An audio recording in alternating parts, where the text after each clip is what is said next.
সুন্দরবনে শীতের শুরুতে ফের বাঘের দর্শন। রয়্যাল বেঙ্গল টাইগারের আনাগোনা বেড়ে গিয়েছে শীতের শুরুতে।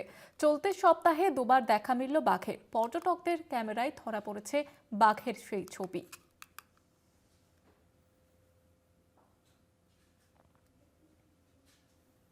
আপনারা সেই ছবি দেখতে পাচ্ছেন, পর্যটকদের ক্যামেরাবন্দি সেই ছবি। ফের বাঘের দর্শন। সুন্দরবনে শীতের শুরুতে ফের বাঘের দর্শন। রয়্যাল বেঙ্গল টাইগারের আনাগোনা বেড়ে গিয়েছে শীতের শুরুতে। আমাদের সঙ্গে টেলিফোন লাইনে রয়েছে আমাদের প্রতিনিধি রাজু দাস। রাজু, পর্যটকরা তারা কি বলছে?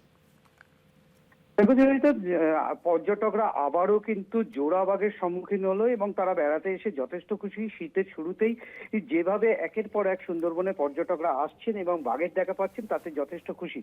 আজ পীরখালির 5 ও 6 নম্বর জঙ্গলে থেকে কিন্তু একটি বাঘ নদীর সাথে পের হচ্ছিল। আরেকটি বাঘ কিন্তু দেখা গেছে যে একটি ছোট খাড়ি থেকে আরেকটা খাড়ি যাচ্ছিল। সেই সময় কিন্তু ক্যামেরা বন্দি করে পর্যটকরা এবং তারা যথেষ্ট খুশি। এবং সুন্দরবনের যারা ব্যবসায়ী তারা কিন্তু এই শীতের শুরুতে যেভাবে বাঘের দর্শন পাচ্ছে তাতে কিন্তু তারা তাদের ব্যবসা এবছর ভালো যাবে বলেই জানাচ্ছে। এবং বন দপ্তরের পক্ষ থেকে জানানো হচ্ছে, সমস্ত পর্যটকদেরকে অনুরোধ করা হচ্ছে তারা যেন বাঘকে কোনোভাবেই না বিরক্ত করে, সেদিকেও কিন্তু নজর রাখছে বন দপ্তর।